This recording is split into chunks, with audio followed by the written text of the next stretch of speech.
हा? आणि म्हणून आम्ही ठरवलं की मार्कडवाडी गावामध्ये गेलं पाहिजे. महाराष्ट्रामध्ये आणि देशामध्ये मार्कडवाडी पॅटर्न आणि पहिल्यांदा पॅटर्न कुणाला दिसला? अरे हे माझं रक्ता मांसाचं गाव आहे, माझ्या पै पाहुण्यांचं गाव आहे, 90% इथं धनगर समाज राहतो. आणि मग माझी जबाबदारी वाढली की अरे धनगरांनाच पुढं काय केलं की म्हणजे या महाराष्ट्रातला धनगर समाज लोकशाहीच्या माध्यमातून जी निवडणूक प्रक्रिया पार पडते त्याच्या विरोधात आहे असं वातावरण करण्याचं महापाप शरद पवारांनी केलं. म्हणून आम्ही मार्कडवाडीमध्ये आज आलोय. अरे 100 शकुनी मेल्याच्या नंतर एक पवार जन्माला आलाय. 100 शकुनी मेल्याच्या नंतर एक शरद पवार जन्माला आलाय. याचं डोकं बघा की धनगर समाज हा कायदा मानत नाही, धनगर समाज हा लोकशाही मानत नाही.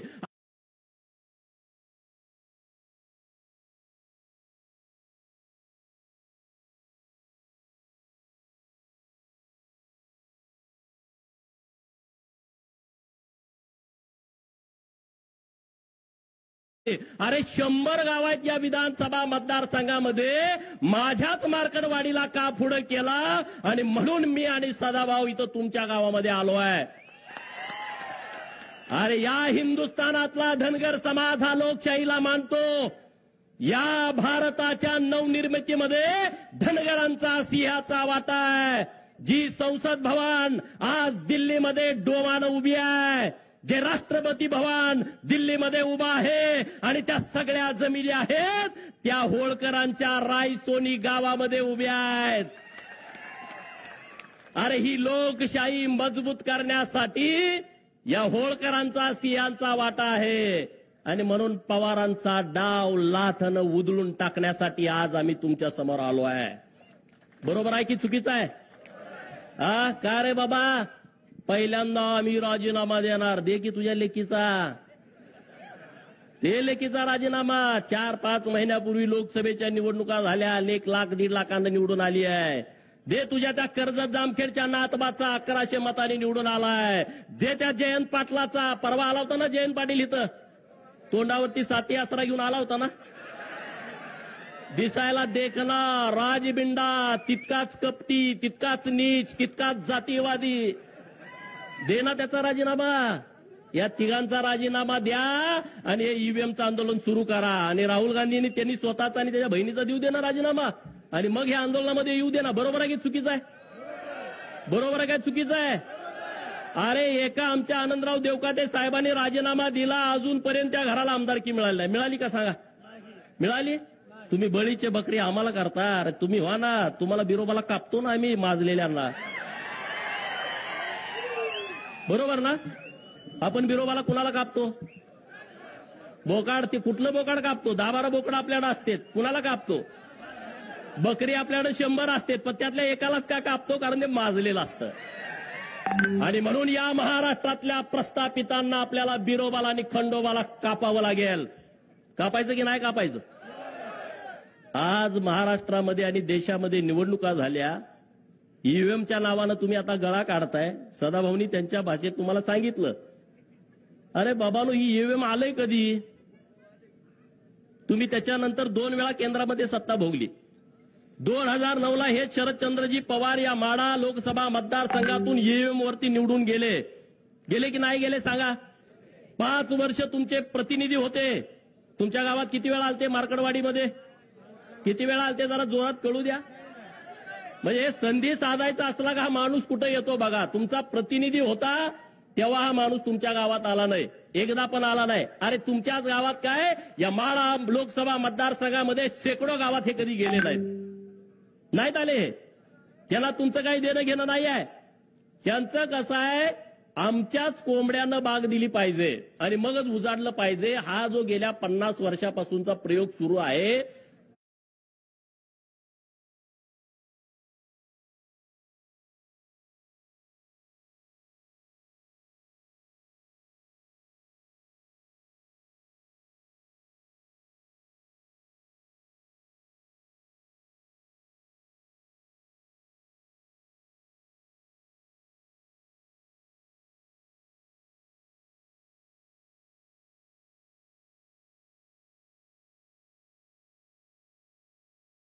50 वर्षापासूनचा प्रयोग सुरू आहे. तो प्रयोग आता त्यांचा कोंबडा देवाभाऊनी कापून खाल्लेला आहे. बरोबर, त्यांचा आता कोंबडा ओरडू शकत नाही आणि त्यामुळे त्यांच्या तळपायाची आग मस्तकात गेलेली आहे. आणि म्हणून ठरवलं की आपल्या लोकांशी जाऊन बोललं पाहिजे. समोर जे आंदोलन करतायत त्याही भावांना माझी विनंती आहे, अरे तुम्ही चुकीचा पायंडा पाडायला लागलाय. कुणासाठी तुम्ही आंदोलन करताय? कसलं आंदोलन करताय? अरे जर समाजाचं आंदोलन असतं, आम्ही सरकारचा विचार केला नसता, आम्ही तुमच्या बाजूने ठामपणे उभं राहिला असतो. आज जे मार्कंडवाडीतून जे आंदोलन उभा करताय ना, हे सरंजाईशाही, हे मोहिते असतील, हे पवार असतील, ह्यांना वाटतंय की आम्हीच या लोकांना गुलाब बनवून आम्हीच इथले राजे आहोत लोकशाहीतले सुद्धा. अरे डॉक्टर बाबासाहेब आंबेडकर साहेबांनी जेव्हा संविधान आणलं ना, तेव्हा राजे आणि पोतराजे एका लेवलला आणून बसवले, यामध्ये फरक ठेवला नाही. आणि तुम्ही आता लोकशाहीमध्ये अनेक वर्ष या महाराष्ट्राच्या सत्तेमध्ये ठाण मांडून होता आणि आता तुम्ही बाजूला झाल्यानंतर तुम्हाला वाईट वाटतंय. तुमच्या पोटामध्ये कळा उठतेत. तुमच्या पोटात किती जरी कळा उठल्या तर देवाभाऊ नावाचा डॉक्टर आलाय, चुन्याची गोळी देऊन तुम्हाला बरं करताय. तुम्ही आता टेन्शन घेऊ नका. ईव्हीएम वरती घोटाळा होतोय. अरे माझं 2019ला मी बारामतीमध्ये उभा होतो, माझं डिपॉझिट जप्त झालं, मी भारतीय जनता पार्टीचा उमेदवार होतो. ईव्हीएम मध्ये जर घोटाळा असता तर माझं डिपॉझिट गेलं असतं का? तुम्ही साधा विचार करा. गेलं असतं का सांगा? जरा तरी जवळ आणून चिटकवलं असतं का नसतं? हा, जरा तरी जवळ. अरे 2024च्या लोकसभेमध्ये तुमचे 31 खासदार निवडून आले, तेव्हा ह्यांची स्टेटमेंट काय होती पवारांची? महाराष्ट्र आणि महायुतीचा सुपडा साफ केला. बघा पेपर काढून, बघा युट्यूबवरती बातम्या काढून. महाराष्ट्राची जनता माफ करणार नाही, त्यांनी तुम्हाला हद्दपार केलं. 4 महिन्यापूर्वी यांची स्टेटमेंट. आणि आता तुम्हाला हद्दपार केलं तर ईव्हीएमच्या मागे पवार दडायला लागले. अरे ईव्हीएम बारकी मशीन आहे, त्याच्या मागे पवारासारखा माणूस दडू शकतो का? पण दडायला लागले. सदाभाऊनी तुम्हाला सांगितलं बॅलेटवरच्या यांना निवडणुका काय पाहिजेत. डॉक्टर बाबासाहेब आंबेडकर साहेब 19 पराभव झाला आणि 74,000 बाद केली होती. 74,000 मतं बाद. हे टगे लोक काय करायचे माहिती का? तुमचं बॅलेटवर आहे, दुसरी टिक मारली, बाद झालं. चिठ्ठी गिळून खाल्ली, विषय संपला. चिठ्ठी पळवून दिली, विषय संपला. आता यांना यात हस्तक्षेप करता येत नाही. आज हे मीडियामध्ये काय सांगतायत की अमेरिकेमध्ये सुद्धा ईव्हीएम वापरलं जात नाही. किती खोटं सांगायचं बघा. आज देशामधल्या अनेक राष्ट्रांमध्ये ईव्हीएम वरती निवडणुका होत आहेत. त्यामध्ये अमेरिकेमधले काही राज्य आहेत, त्यामध्ये ऑस्ट्रेलिया आहे, त्यामध्ये बेल्जियम आहे, Bulgaria, Switzerland, Canada, Mexico, Argentina, Brazil, Chile, Peru, Venezuela, Namibia, Nepal, Bhutan, Armenia, शेजारचा आपल्या बांगलादेश. आणि याच्यापेक्षा काय, जो राहुल गांधी तुमच्या गावामध्ये येणार आहे त्याच्या आजोळात इटलीमध्ये सुद्धा ईव्हीएम वरती निवडणुका होत आहेत. राहुल बाबाला माझा सवाल आहे, पहिला आजोळला जा, मामाच्या गावाला जा.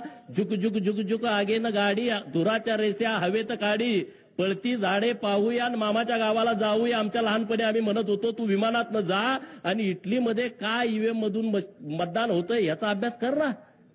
किती या देशामध्ये खोटं पसरवायचं. आपल्याकडे एक म्हण आहे, खरं घरातून बाहेर पडेपर्यंत, चप्पल घालूपर्यंत खोटं गावभर हिंडून येतं.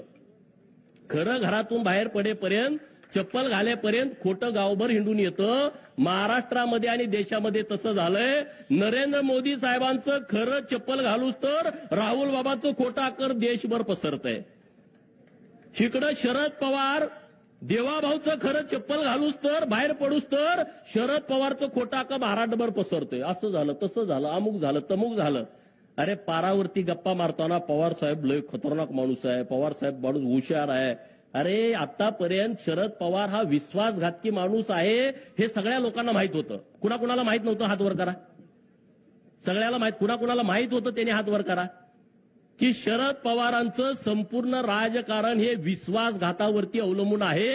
याबद्दल महाराष्ट्रातल्या कुठल्याच माणसाच्या मनामध्ये शंका नव्हती. का होती कुणाच्या मनामध्ये शंका?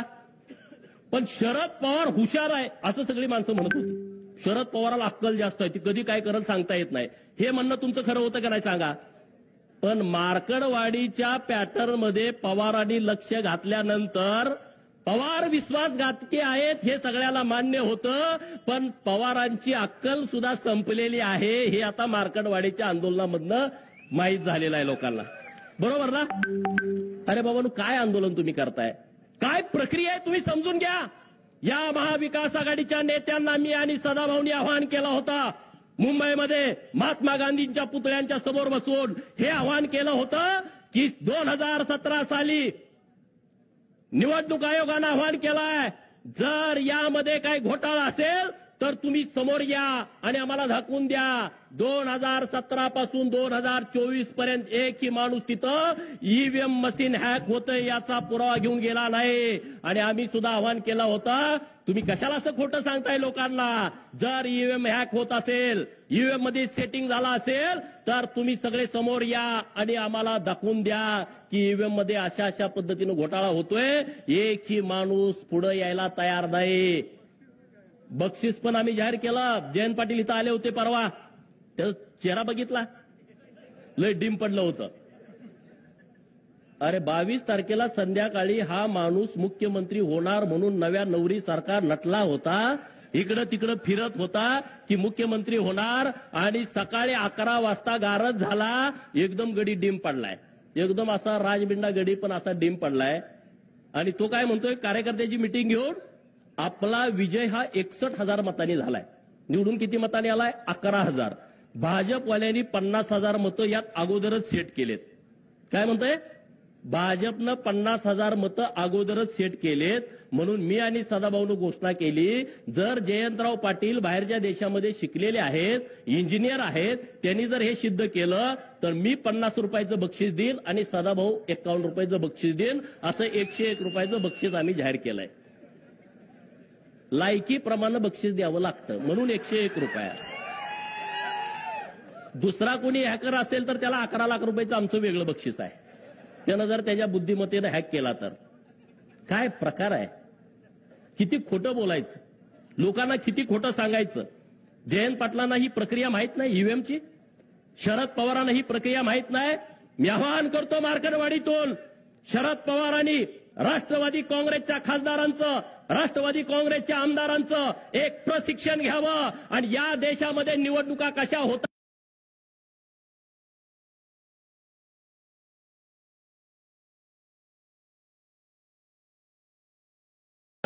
त्याचं प्रशिक्षण पहिल्यांदा त्यांना द्यावं. आणि मग महाराष्ट्राच्या विधानसभेची निवडणूक झाल्यानंतर तुम्ही मार्कडवाडीमध्ये बॅलेट वरती मतदान घेण्याचा आग्रह करताय, म्हणजे तुम्ही कायदा मानत नाही, म्हणजे तुम्ही संविधानाला मानत नाही. शरद पवाराचा हम करे सो कायदा सुरू आहे, ते देशामध्ये संविधानाला मानत नाहीत. अरे साधं गणित आहे. लोकप्रतिनिधी अधिनियम आहे 1951, कलम 19A, कलम 20 आणि कलम 20A काय म्हणताय की या देशामध्ये निवडणूक घेण्याचा अधिकार फक्त इलेक्शन कमिशन ऑफ इंडियाला आहे किंवा त्यांच्या लोकांना आहे. याच्या व्यतिरिक्त दुसरा माणूस निवडणूक घेऊ शकत नाही. म्हणजे दुसऱ्या त्यांच्या मशिनरीला, म्हणजे कोणाला? कलेक्टरना लोकसभेची निवडणूक, प्रांतांना विधानसभेची निवडणूक, बीडीओ आणि तहसीलदारांना पंचायत समिती आणि जिल्हा परिषदची निवडणूक घेण्याचा अधिकार आहे. दुसऱ्या कुठल्याही माणसाला ही निवडणूक घेता येत नाही. एवढं साधं जर शरद पवारांना कळत नसेल तर एवढा इतके वर्ष महाराष्ट्र यांच्या ताब्यात होता, मग ह्यांनी राख रांगोळी महाराष्ट्राची केली का नाही केली सांगा तुम्ही. एवढं जर यांना कळत नसेल हे समजून सांगा गावातल्या लोकांना. निवडणुकीच्या अगोदर एफएलसी केली जाते, फर्स्ट लेवल चेकिंग. एफएलसी म्हणजे काय आहे? त्या ज्या सगळ्या ईव्हीएमच्या मशिनी आहेत ना, त्या मशिनी सोलापुरात, त्या मशिनी सांगलीत, त्या मशिनी साताऱ्यात, त्या पुण्यात, जिल्ह्याच्या ठिकाणी असतात गोडाऊनमध्ये. तिथं प्रत्येक पक्षाचा प्रतिनिधीला बोलवलं जातं. भाजपा, राष्ट्रवादी, शिवसेना, उद्धव सेना, शरद पवारची राष्ट्रवादी, काँग्रेस, छोटे पक्ष, बसपा असेल, माकप असेल, सेकाप असेल, रासप असेल, रिपाई असेल, रयत संघटना असेल, या सगळ्या पक्षाच्या प्रतिनिधीला बोलावलं जातं. आणि तिथं फर्स्ट लेवल चेकिंग केलं जातं. म्हणजे काय केलं जातं, तुमच्या विधानसभा मतदारसंघामध्ये जेवढ्या मसनी आहेत, जेवढे बूथ आहेत, त्या मसनीपैकी 1% मशीनवरती 1200 मतदान पोलिंग करून घेतली जातात. किती? 1200 मतदान तुमच्या समोर. आणि मग ते चेक केलं जातं हे 1200 मतदान पडले का. परत 2% मसनी त्यातल्या घेतल्या जातात, त्यामध्ये 1000 मतदान चेक केलं जातं. 1000 वेळा मतदान द्यायचं आणि ते चेक करायचं त्यालाच दिलंय का. आणि मग तिसऱ्या वेळा परत 2%, त्यामध्ये 500 मतदान द्यायचं. हे 2%, 2% आणि 1%, 5% झालं. आणि राहिलेल्या सगळ्या मसनीवरती एका मशीनमध्ये 16 उमेदवार असतात, त्या प्रत्येक मसनीवरती 6 प्रत्येक उमेदवाराला मतदान द्यायचं आणि ते चेक करायचं. हे चेक त्यांच्या समोर करायचं आणि त्यांनी सह्या करायच्या सगळ्या प्रतिनिधीने. आणि मग जेव्हा ही मशीन आपल्या गावात येते ना बूथवरती, तिथं आल्यानंतर आपल्या सगळे आपण मतदान प्रतिनिधी असतो, त्यांच्या समोर प्रत्येक मशीनवरती 50 मतदान करून घ्यायचं. किती? येड्यात कुणाला काढताय? अरे आमचा मेंढका सुद्धा हुशार झाला पवाराच्या पार्टीच्या लोकांनो. मेंढक्याला सुद्धा अक्कल आली. अरे उद्या आमचा मेंढका जर आमदार झाला तर तुमच्यापेक्षा चांगलं काम करू शकतो. पण तुम्ही लोकांची दिशाभूल करताय, लोकांना फसवताय, लोकांना खोटं सांगताय. पवारांना माझं आव्हान आहे, मार्कडवाडी पॅटर्न पवारांना का जवळचा वाटतोय. मी मीडियामध्ये पण सांगितलं, पवारांना अट्रॅक्शन मार्कडवाडीचं का आलं, राहुल गांधीला अट्रॅक्शन मार्कडवाडीचं का येत आहे, तर त्याचं कारण मित्रांनो वेगळं आहे. नानाभाऊ आपले यायला लागलेत पाणी करायला. त्याचं काय वेगळं गणित आहे की या देशातली जनता नरेंद्र मोदी साहेबांना परत 2029ला पंतप्रधान करणार आहे. तुमचं काय मत आहे? तुमचं काय मत आहे? हे लोकमत आहे, बरोबर की नाही बरोबर? नरेंद्र मोदी साहेब परत 2029ला पंतप्रधान होणार आहेत. आता देवाभाऊ 5 वर्षासाठी महाराष्ट्रात मुख्यमंत्री झाले. किती जरी तुम्हाला वाईट वाटलं तर आता त्याला नाइलाज आहे. पवारांच्या पार्टीचं जातीवाद्यांचं म्हणणं काय होतं महाराष्ट्रातल्या माहित आहे का? महाराष्ट्रात महायुतीचं सरकार यायला नाही पाहिजे. बघा पहिली यांची इच्छा मोहितेंची काय, महाराष्ट्रात महायुतीचं सरकार नाही आलं पाहिजे. महाराष्ट्रात जर महायुतीचं सरकार आलं तर भाजपचा मुख्यमंत्री झाला नाही पाहिजे. दुसरी इच्छा. तिसरी इच्छा काय, जर भाजपचा मुख्यमंत्री झाला तर देवाभाऊ झाला नाही पाहिजे. अरे आमचा मसोबा, बिरोबा, खंडोबा, धुळोबा, मकुबाई, नीनाबाई ही सगळे आमचे देव जागे आहेत रे. तिथला बहुजन जागा आहे गावगाड्यातला. गावगाड्यातल्या लोकांनी डोळं उडून बघितलं की बाबानो हे देवाभाऊच का लागतंय, नरेंद्र मोदी साहेब का पाहिजे. ईव्हीएम हॅक केली, ईव्हीएम हॅक केली. होय ईव्हीएम हॅक केली दिवाण सर, पण कुणी केली? लाडक्या बहिणीने हॅक केली. 1500 रुपये माझ्या बहिणीला दिले. सुप्रिया सुळे काय म्हणाल्या, 1500 रुपयात काय होतंय? बातमी बघितली होती ना टीव्हीवरती. 1500 रुपयात काय होतंय? मी सांगितलं, चॅनेलवाल्यांनी मला विचारलं ताई असं बोलतात की 1500 रुपये काय होतंय. मी त्या चॅनेलवाल्यांना सांगितलं हे 1500 रुपये मुंबईमध्ये ताज हॉटेलला बसून 1500 रुपयाची कॉफी पिणाऱ्यासाठी नाहीत. हे 1500 रुपये ट्रायडंट हॉटेलला 1000 रुपयाचा चहा पिणाऱ्यासाठी नाहीत. 2-3 लाखाचा गॉगल घालणाऱ्यांच्यासाठी हे अजिबात नाही आहे. ज्यांच्याकडे 1.5-2-3 लाखाची पर्स आहे अजिबात नाही. ज्यांच्या पायामध्ये 1.5 लाखाचा, 50,000चा, 1 लाखाचा उंची सॅन्डल आहे त्यांच्यासाठी नाही. लिपस्टिक वाल्यांच्यासाठी नाही.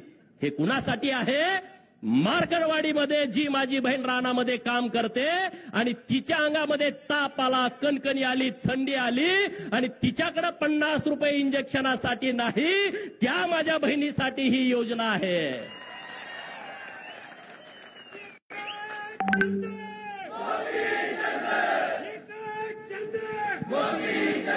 दुपारची शाळा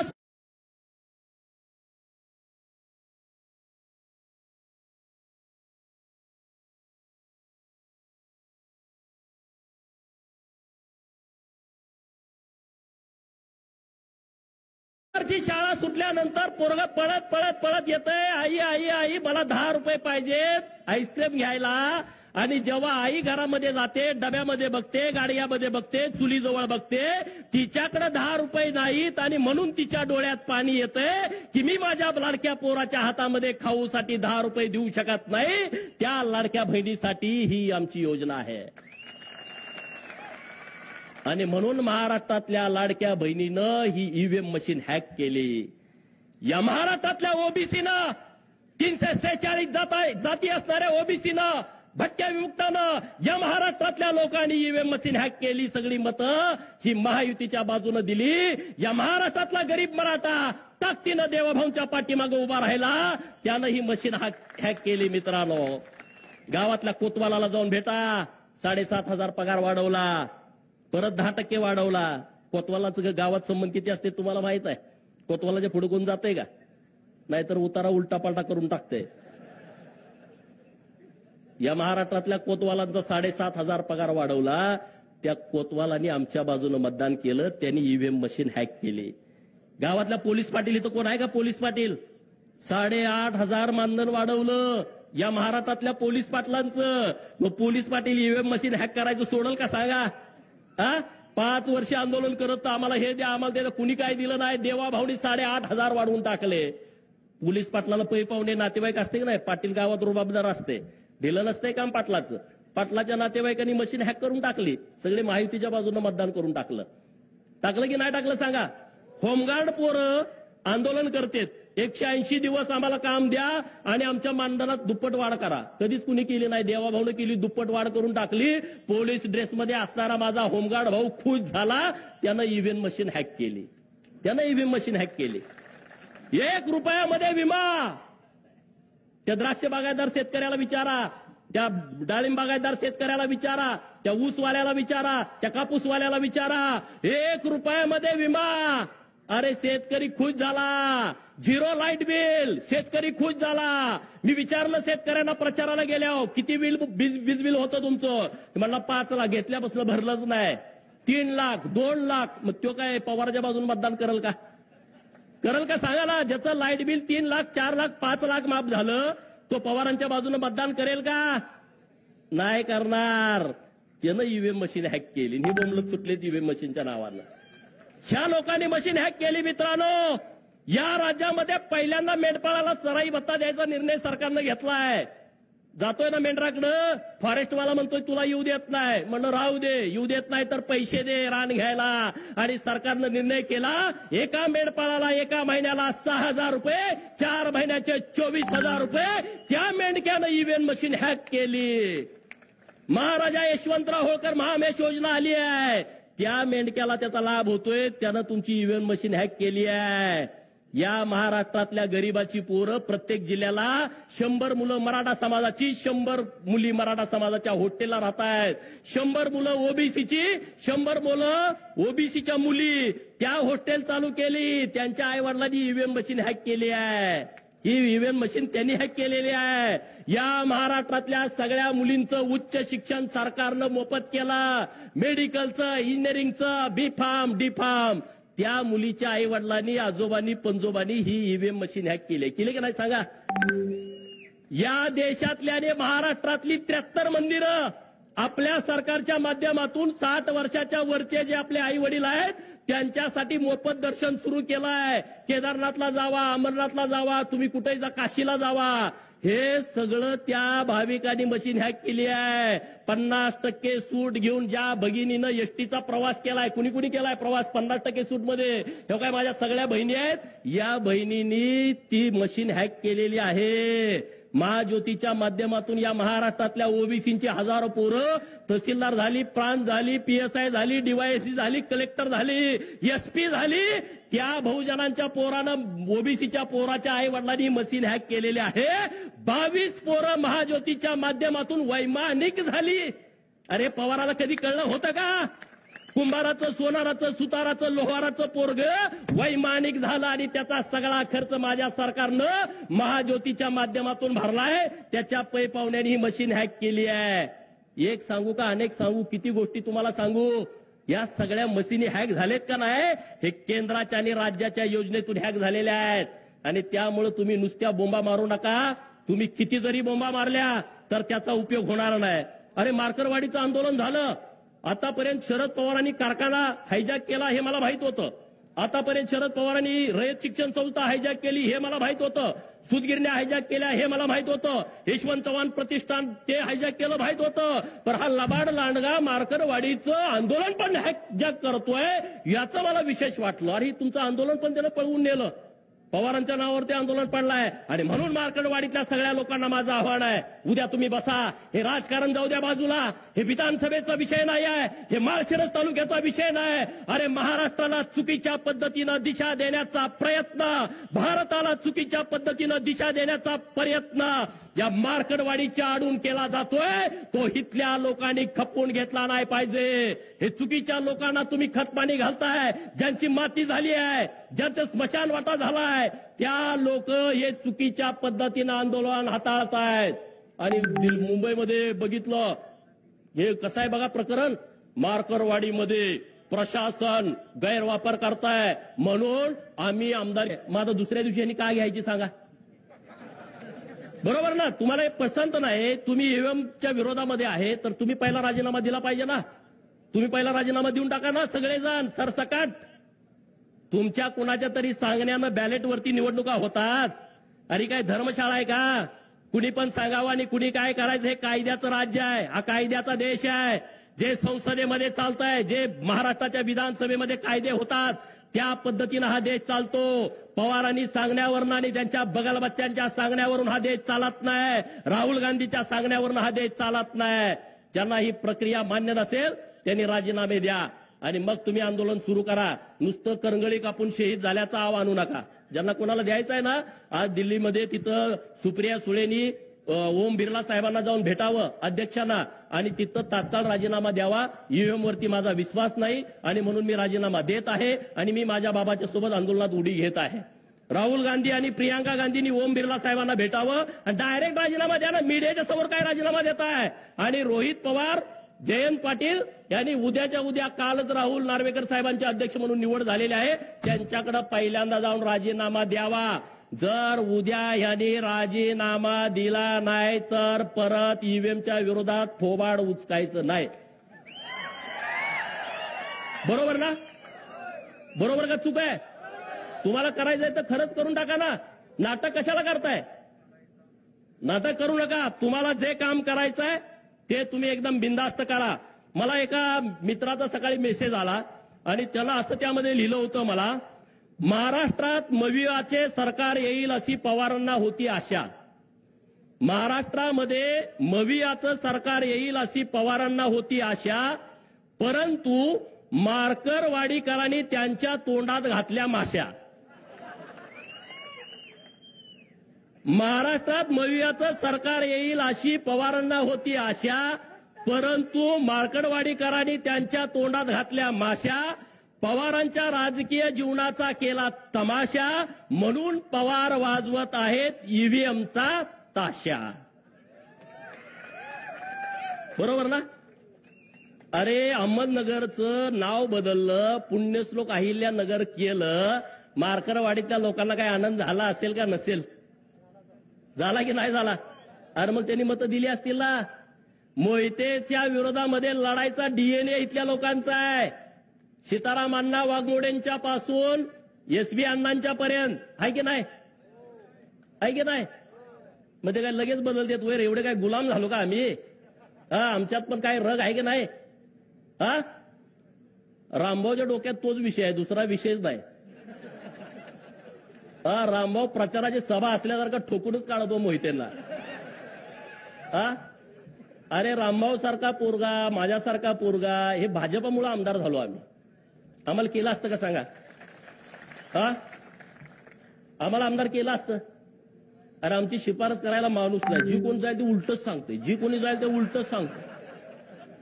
मला सदाभाऊला मी, आम्ही दोघच आहे. सदाभाऊला म्हणतात गोपीचंदला कशाला नादाला लागतोय, मला म्हणत नाहीत, त्याला माहित आहे. अरे बाबांनो, रामभाऊने एक विषय मांडला की रणजित मोहितेंनी राजीनामा द्यायला पाहिजे. खरंच त्यांना जर लाज वाटत असेल ना,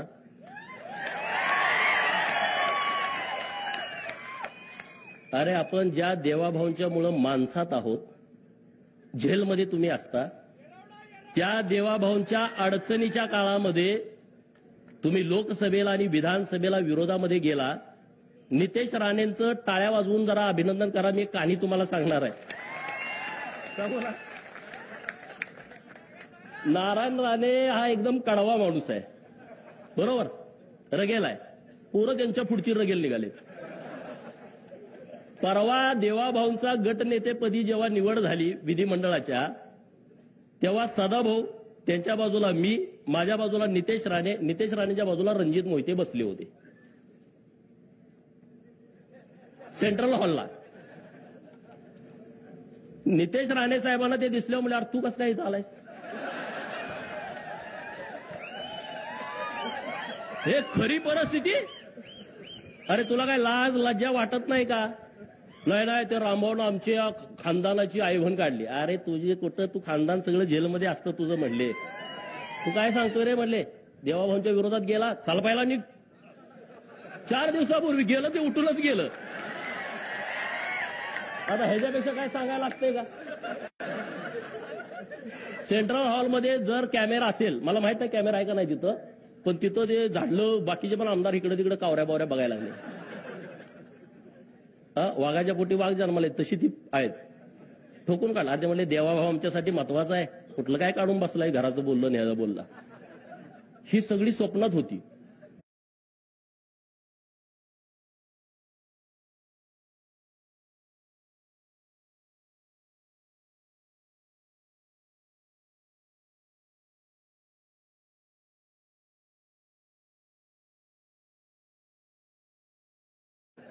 ही सगळी स्वप्नात होती. हे जे प्रस्थापित आहेत ना, प्रस्थापित नावाची जी जात महाराष्ट्रात आहे का नाही, त्यांच्या छाताडावरती नाचायला पाहिजे तुम्ही आम्ही सगळ्यांनी.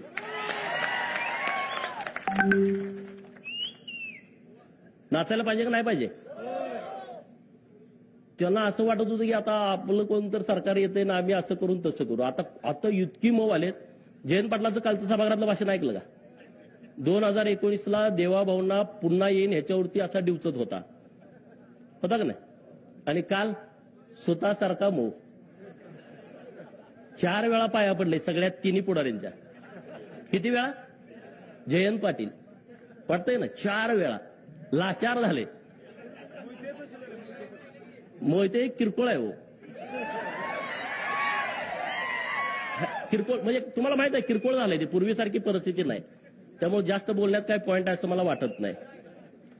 कारण ह्या लोकांची सवय काय, आमचं पोरगं जरी जन्माला आलं तर ते आमदार झालं पाहिजे. आणि आम्ही किती बी इकडं 20-20 वर्ष काम केलं, त्यांचं काय यांना लॉटरी लागली म्हणते. अरे लॉटरी? अरे आमच्या अंगावरती अजून पोलिसांनी मारलेले वळ गेले नाही 2007, 8, 9चे. ह्या जयंत पाटलाला मी जेव्हा अडवलं होतं तेव्हा आमच्यावरती लाठीचार्ज झाला होता. ती पोलिसाकडं प्लॅस्टिकचे काटे आहे ना, पोलिसाकडं लय वाईट आहे. ते मारल्यानंतर 1 तासानं कळते कातड गेले, आधी कळत नाही. पुण्यश्लोक अहिल्या देवीची जयंती होती त्या दिवशी, आणि अचानक मी तिथं मंत्र्यांना बंदी घातली होती. टेंबूचं पाणी जोपर्यंत देत नाही तोपर्यंत मंत्र्यांनी यायचं नाही. जयंतरावला जरा कंड होता. अचानक हेलिकॉप्टर उतरवलं. मी तासगावात गेलो होतो, मला कळाला आलाय. लगेच गाडी वळवली, 5-50 पोरावरती अडवून टाकला. अडवला का पोलिसांनी लाठीचार्ज केला. लाठीचार्ज केला आणि परत आम्ही त्या जयंतीच्या कार्यक्रमाला गेलो, किडेबिस्री तालुका सांगोल्याला. आणि तिथं कोंबडवाडी म्हणून गाव आहे, तिथं गेल्यावर चंचानाय लागलं, तवर कळालं नव्हतं. अरे सगळ्यांना म्हटलं बघा काय काय झालं, पॅन्टावर केल्या तर कातडच नाही, सगळं रगात. अरे आम्ही संघर्ष केलेले लोक आहोत, आम्ही संघर्ष करून इथं आलोय, आम्हाला काही लॉटरी लागलेली नाही. आमच्या घरात पोरग जन्माला आलं तर आमचा नामकरणाचा कार्यक्रम कसा असतो? पोरग पाळण्यात ठेवतेत, आमच्या आया बहिणी गोळा होते. कुणी गोविंद म्हणा, कुणी गोपाळ म्हणा, कुणी गोविंद म्हणा, कुणी गोपाळ म्हणा, कुर्रू करून त्याचं नाव ठेवतात, बरोबर. मोहितेच्या घरात असं नाही, कुणी गोविंद म्हणा, कुणी गोपाळ म्हणा. तिथं पाळण्यात ठेवले, मग कुणी आमदार व्हा, कुणी खासदार व्हा. काय? कुणी आमदार व्हा, कुणी खासदार व्हा, कुठल्याही पार्टीत जावा, बेईमान राहावा, पण आमदार खासदार व्हा. त्यात नाही जमलं तर जिल्हा परिषदचा अध्यक्ष व्हा, जिल्हा परिषदचा सभापती व्हा, झडपीचा मेंबर व्हा, पंचायत समितीचा मेंबर व्हा, लय झालं तर मग तिथं सरपंच व्हा, पण सुट्टी देऊ नका. माझी भाजपला सुद्धा विनंती आहे, ज्यांनी गद्दारी केली आहे 2024ला आपल्या पडत्या काळामध्ये, त्यांना पायताना जवळ सुद्धा उभा करू नका. एकट्या मोहित्यांचा विषय नाही. महाराष्ट्रात ज्याने आपला लाभ घेतला, आपला गैरफायदा घेतला, त्यामुळे तुम्ही रामभाऊ चिंता करू नका. तुमचा योग्य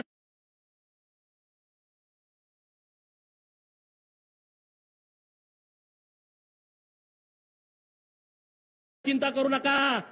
तुमचा योग्य सन्मान भारतीय जनता पार्टीच्या माध्यमातून होईल.